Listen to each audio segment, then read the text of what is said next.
We're really fortunate. Yeah, let's do these four. Be easier.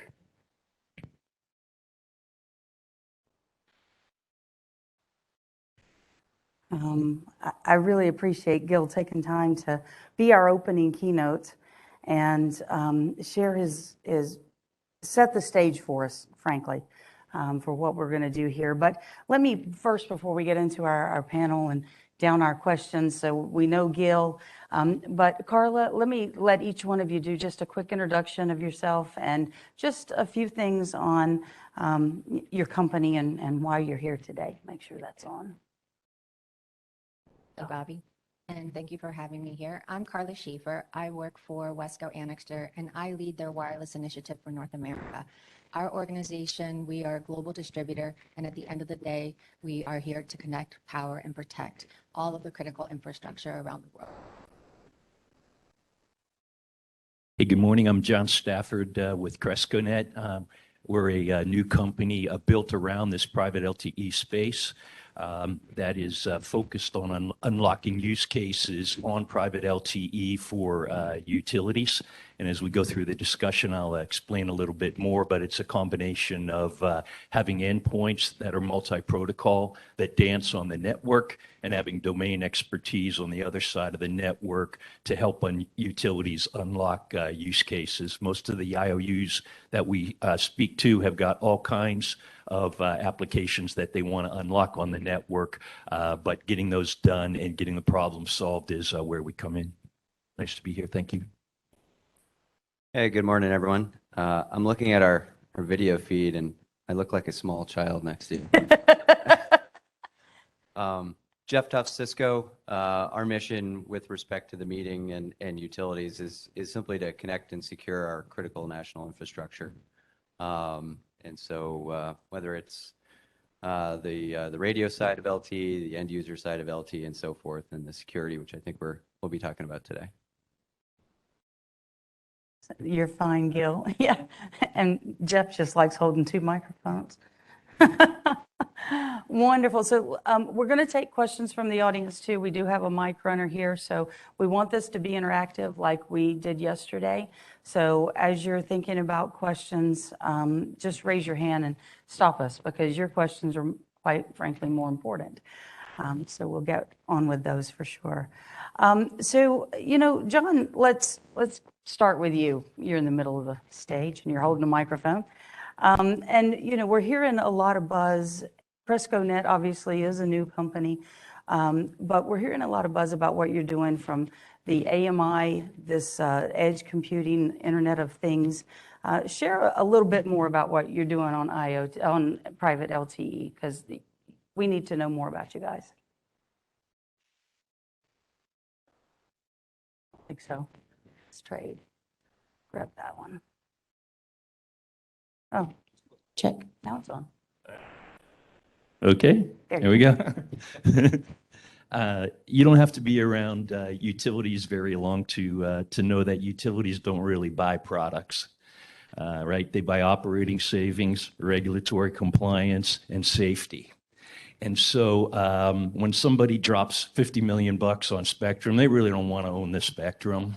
Well, they do, but what they really want is the efficiency and the operating savings that are going to bring to the utility over on the other side of those products. So recognizing that is pretty key to becoming valuable partner to the utility. So what we're up to is sort of living into that vision with a bunch of smart people with domain expertise that says, once this private LTE network is up, it's generational, multi-generational. How are we really going to help the utility to unlock recurring operating savings on the other side of that network? And our belief is it's twofold.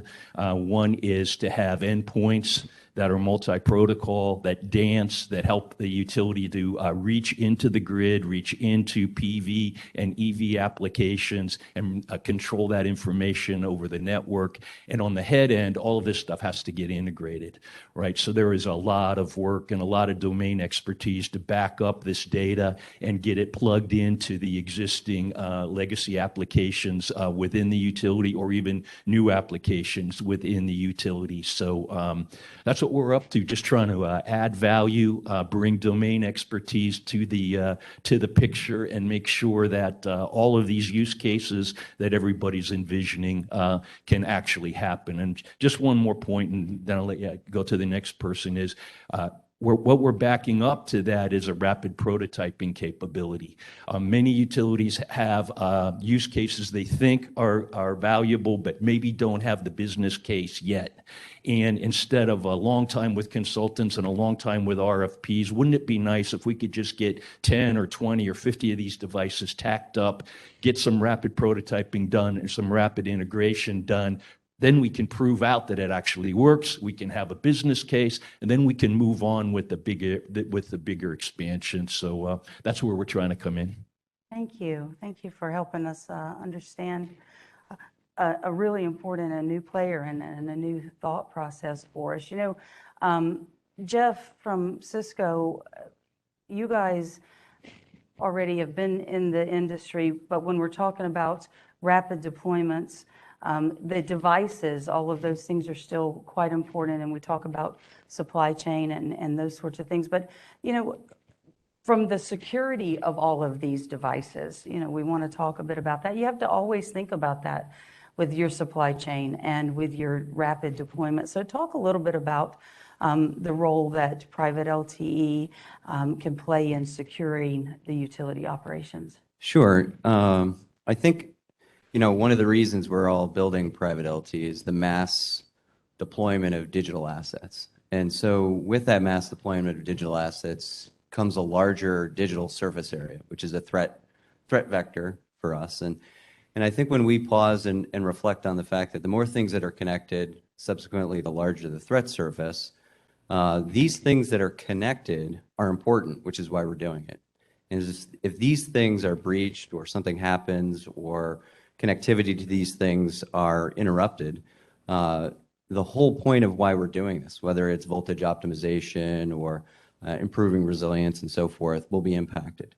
And so I think the industry has sort of leaned into the notion of we want the reliability of private LTE first and foremost, and we'd rather not write a recurring check to somebody. But at the same time, we're also doing it because we can own our own destiny from a reliability.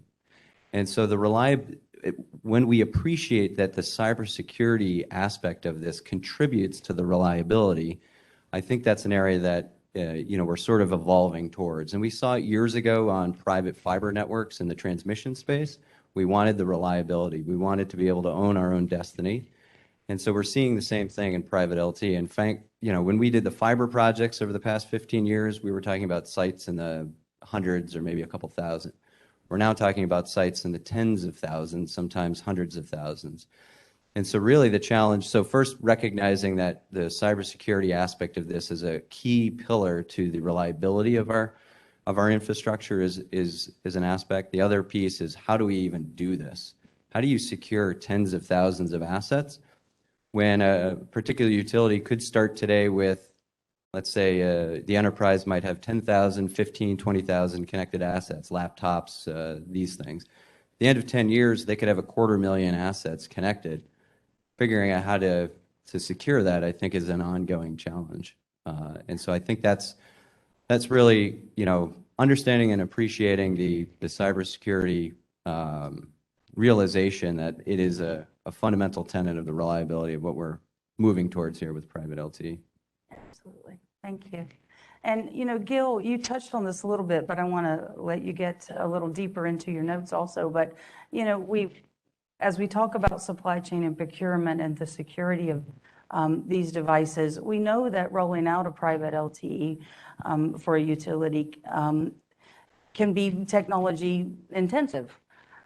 So, you know, how does the supply chain play a role in the successful deployment of these new networks? Thank you. So I touched a little bit on this earlier, but, you know, supply chain functions inside of utilities. We are really good at buying transformers and wire and cable and wood poles and many of the things that we absolutely need in order to run our grid. Those things, we have terms and conditions in place with these vendors. I know how much something should cost. I know the growth rate of southern yellow pine and and some of these trees, right? We have this figured out. We've been doing this a while.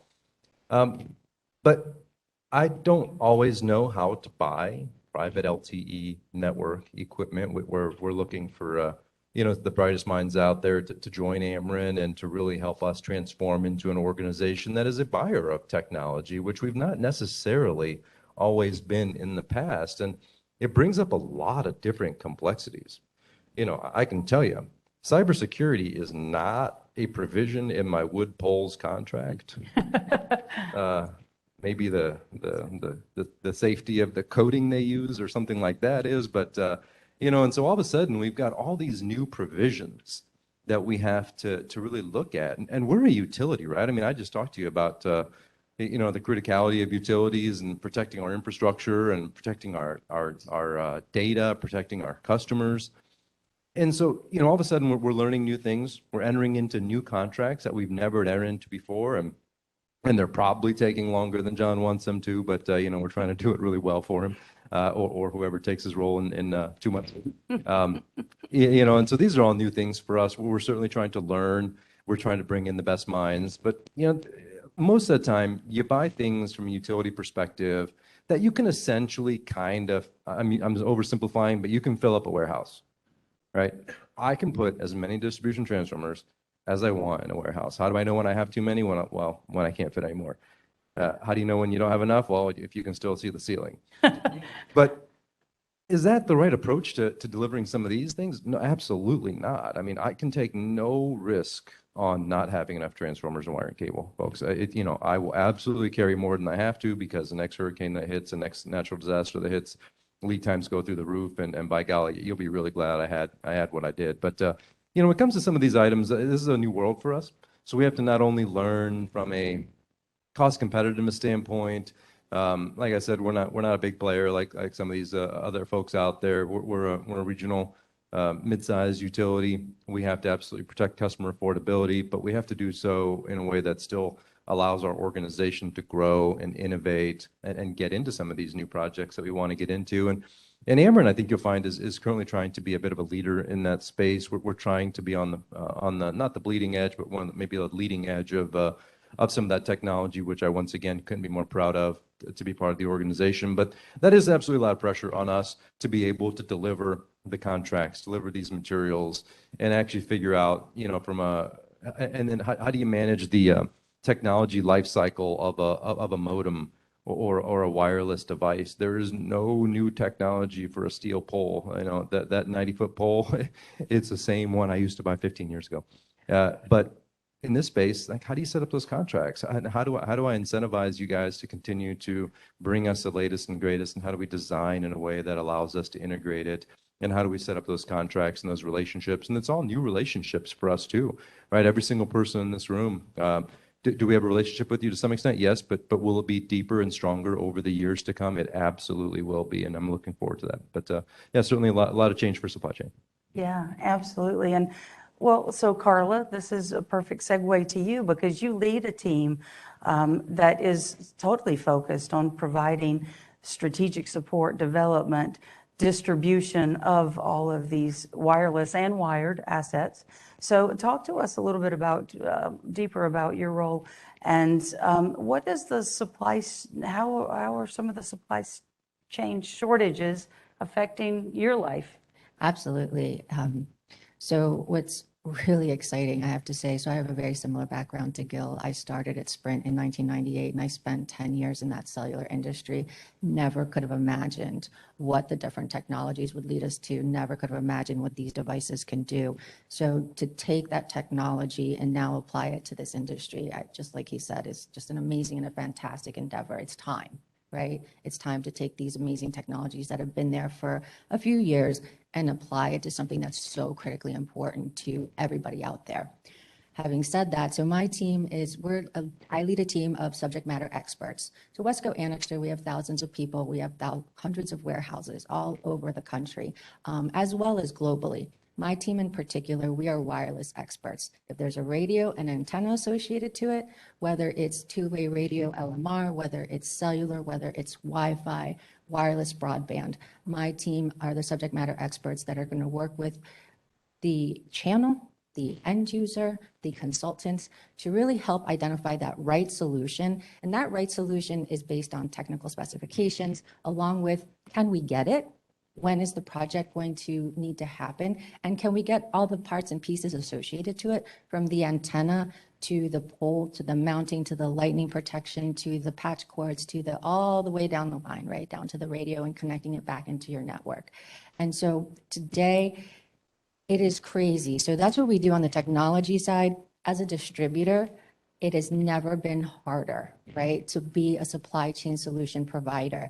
The pandemic has really just planning a project, especially these types of projects and deployment, has always been a challenge. It's never been the way that it is today, where lead times, for example, with the OEMs, and let me tell you, God bless the planners at these OEMs, because they will take a lead time that they have been given by their raw component provider, and it changes tomorrow. Somebody else places a larger order and they get bumped.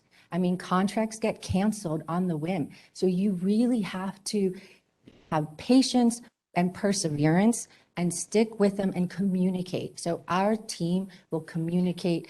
I mean, there are times that I speak to somebody in leadership 3 times in one day on a large project. And you have to do these things, right? Because otherwise, we have to set the right expectations. We have to make sure that we don't fail you guys, because the worst thing that can possibly happen is if, whether it's a new deployment or whether there's an outage currently, which is probably worse there on the outage, and it's a small piece that keeps you guys from getting back and up and running. Gill said he's got stuff in the warehouse. Well, if it's a really small piece, it's a coupler, it's something that, it's a $50 piece of equipment, but you guys can't get it and can't get it back up and running, that's a problem. So that's what we're here to do, is make sure that we are in lockstep with you guys. And it's planning, communication, planning all the way down the line. Absolutely. Thank you. And feel free to chime in on top of each other. So just if I ask you one, go ahead, Jeff. Yeah, yeah.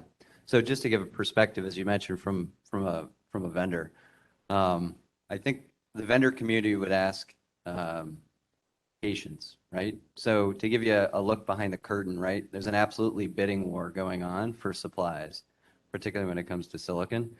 And so to your point, it's a buy early, buy often, because everybody is doing that, and it's cranking up prices for cost of goods.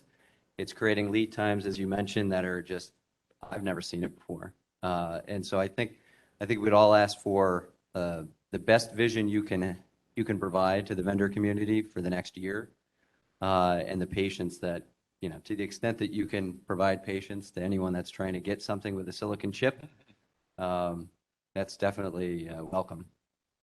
Absolutely. Actually, I'll hop in and we absolutely try. There are, being in the utility world, it's kind of tough. There are natural disasters and things that just kind of happen to different parts of the country, which will challenge all of us. And, to me, I absolutely can tell you how many transformers, what poles, wire, and cable I'm going to need as an organization. Do I know that level of detail for every single item? No, not always. But, that's one of the things where I actually look for a lot of. No one knows your business better than you. And once you make the decision to support a utility, and all of a sudden one of your components becomes a critical component in our infrastructure, you take on a different level of, of obligation to make sure that that will be available, and to do even more from a hedging perspective, even more from an inventories perspective, even more from a sub-supplier and the sub-supplier to your sub-supplier perspective, to know that our items are going to get there when we get there. And so, like I said, we are actually trying to really modernize as well. We don't want to just fill up warehouses. We want to look down the supply chain and understand, all the different links in the supply chain, but we need help. We need help from each of the vendors who are the experts in their space to be able to come to us and really help us, get those solutions because, this is all relatively new to us. The technology side is relatively new to us. And so we're certainly trying to power the way of life for millions of people across the country. And once you get into that utility space, it does become a little bit different and more important. Just wanted to add that. And to Carla's point, you know which vendor I'm talking to right now 3 times a day? Abbott Labs. They make those Binax tests. 3 times a day we call them to make sure we can get crates of those things. So, it changes as well. It's the vendor of choice that week absolutely changes over time as well. That's right. That's so true. That's so true. Well, and so, John, I'm going to ask you a hard question because I've known you long enough that I'm allowed to ask you this. So I'll put you a little bit on the hot seat because you are a new player. And when you're talking about getting utilities, particularly IOUs, to notice you and to work with you instead of their incumbent suppliers, talk a little bit about what kind of challenges you're up against and things you can do. Yeah, I think, can I answer a question with a question? Sure. So, why did NASA pick SpaceX for their next space platform when they had Boeing and Lockheed and all of these existing vendors that they'd had for all of these years that were trusted, that had big installed bases, et cetera? And the answer was, better was better. And they were now making a multi-generational, multi-decade decision about getting to the next platform. And in some cases, new technologies and new players and people who are thoughtful about your domain area are welcomed. And we should actually get scored up, not scored down, because we weren't in your vendor community before. The truth is, the people at CrescoNet have been in the vendor community before. I ran Census USA. The chairman of our board, Eric Dresselhaus, ran Silver Spring. We kind of sort of know the space. And but we have a new brand, and that new brand will have to get recognized. But most importantly, it won't be about us. It'll be, could we unlock the value at the utility? We think that way. And to the extent we do that, the utilities will recognize the value, we'll build trust, and we'll start with little things, and little things will become bigger over time. Thank you. I knew you wouldn't mind if I asked you something like that. The history does speak for itself. And those kind of trusted reasons are exactly why we do these things. And we talk a lot about the availability of supplies. But Jeff, what kind of security trends, we talk, ransomware, we've talked about hacks, we've talked about all of these things, but what are the trends that we're seeing that the new networks and new devices need to take advantage of? Yeah, I think one of the reasons that private LTE is so keen or such a contributor to securing a reliable infrastructure is because we can bring our own security to bear rather than rely on someone else's. And so with respect to that, again, going back to, we see the utility being digitized in phases, right? So we did transmission, then we did distribution subs, and now we're into the distribution space. And so each time we've more or less privatized as we've gone along from the edge of generation now to the home and so forth. And so with a private network, we're afforded the ability to do certain things that others won't do on our behalf. And to answer your question, years ago, from a security standpoint, perimeter security was where it was at. It's how we were regulated. It's really what was commercially available. And so if you think of this from sort of a castle standpoint, that was the castle wall. And certainly I think we're in a position that, we have to, at this point, assume that there are folks that are climbing the castle wall, and the vendor community has reached out and addressed, how do we see who's actually in the castle, assuming someone has breached the castle wall? So from that perspective, I think the parlance is visibility. So perimeter security was the answer over the past 15 years, 3, 4, 5 years ago. Visibility security, meaning who is in my network, is really where I think we are as a utility infrastructure team. And then, doing that at great scale. We talked last time about, tens of thousands of assets. Well, doing security visibility in a data center where there's not a single person and there's a handful of devices is one thing. Doing it when there's hundreds of thousands of devices, there's still a lot of innovation to be done. And so I don't know that it's a completely answered question, but that's where I think utilities are focused right now. Well, and you hit it on the head. It's never a final answer. This security question will go on always. It has to in order to stay ahead or at least to try to catch up to bad actors. Let me pause a moment and see who from the audience has questions. Just raise your hand. We've got a mic runner. Be shy. You had your coffee. All right, we have a couple. We have Hughes and Breesacker. Both have questions.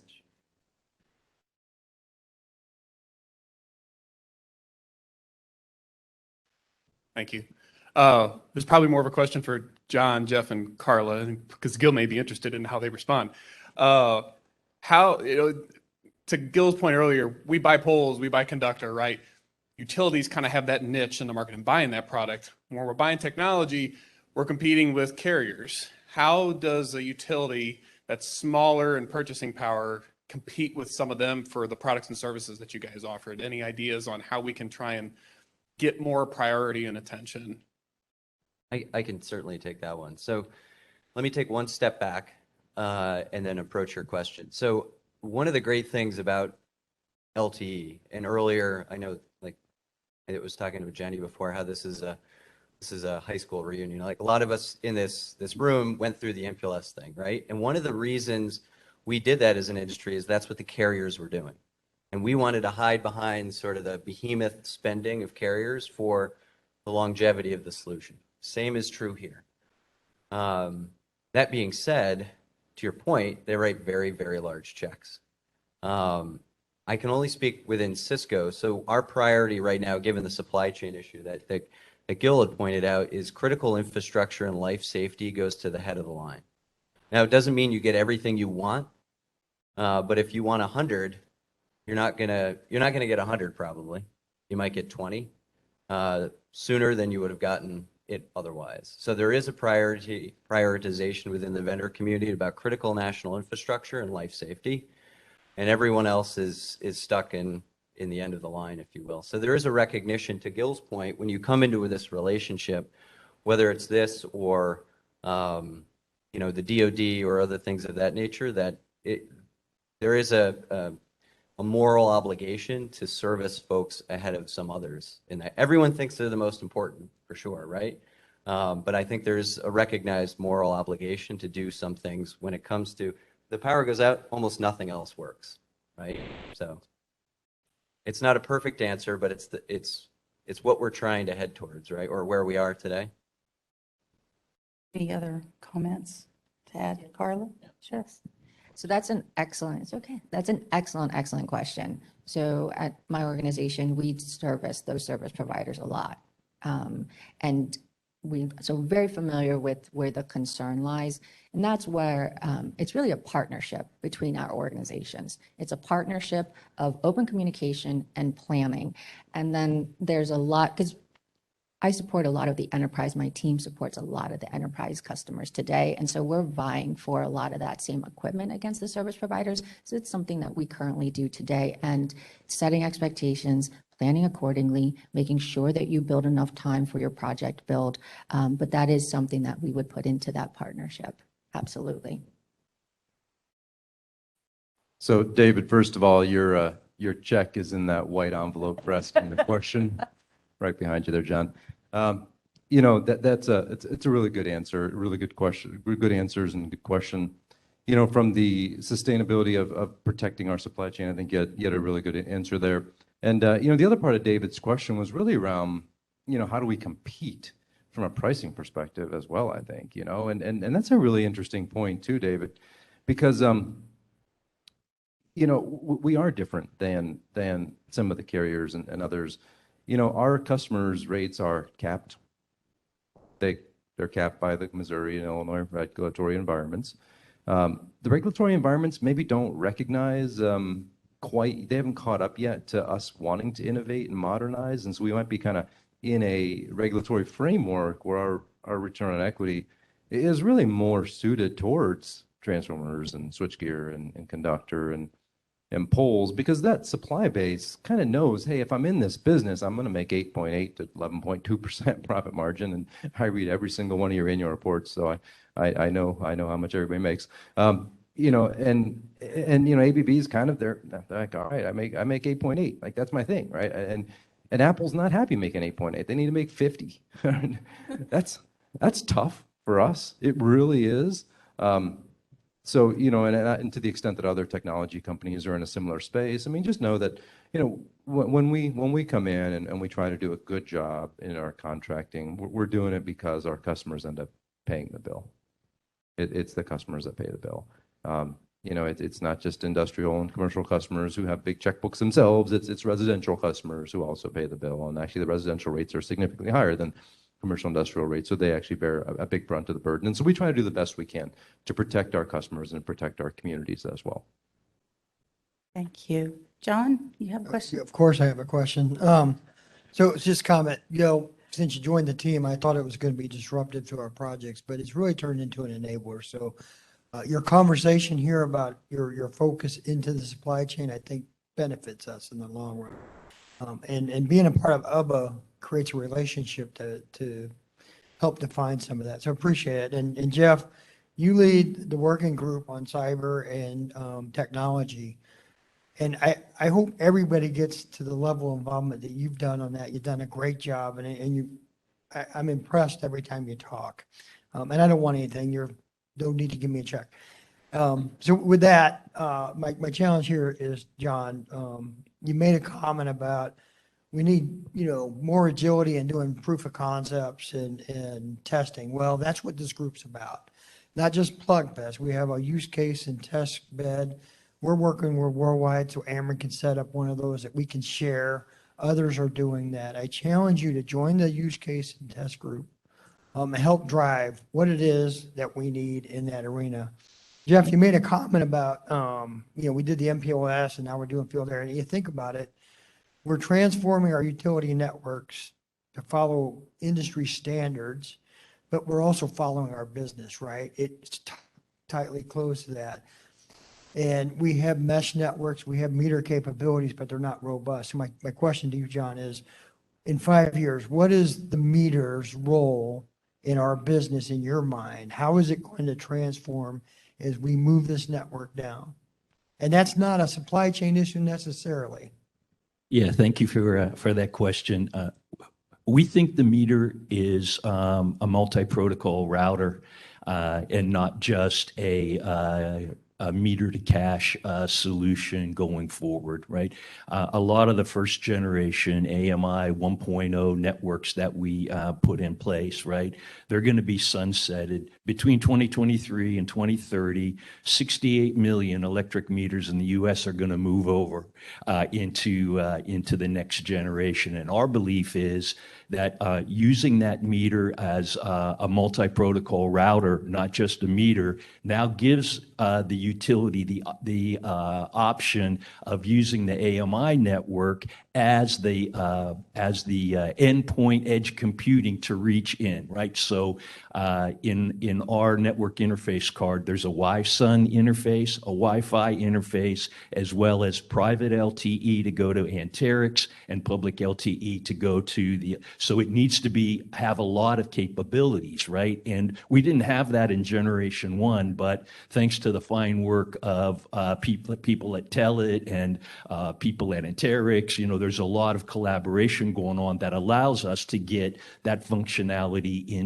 into those meters. Now, maybe you don't need it in every meter. A lot of the use cases we're seeing are, hey, we want a bellwether meter here, or we want end-of-line voltage, or our older generation MV90 CNI accounts are that previous generation cellular is getting a little age. We'd like to move those over to a new environment. So I think that you can milk the living daylights out of your investment in your AMI 1.0 solution. We'd encourage that. Get as much value as you can out of that. But where you see, you can start now by populating these other use cases with LTE and private LTE solutions and start kind of learning your way into it. And that's where we think we can add some value to the equation. Others could as well, but that's where we're focused is, hey, we want to talk to that cap bank. How are we going to do it? We want to talk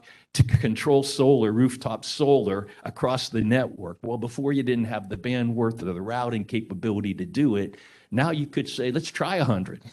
And what do we have to do on the back end to make sure I still get revenue grade metering from that location, but now I also get to unlock some of these other use cases in the thing. So the 5-year thing will depend on where each utility is. Some utilities are in jeopardy now on AMI 1.0. Some are just fine. And they're going to run that thing another 6 or 8 years, and there's a bell curve. But within every utility, we see many use cases where you could make a start. You could say, I'm doing this private LTE thing. I have the network now.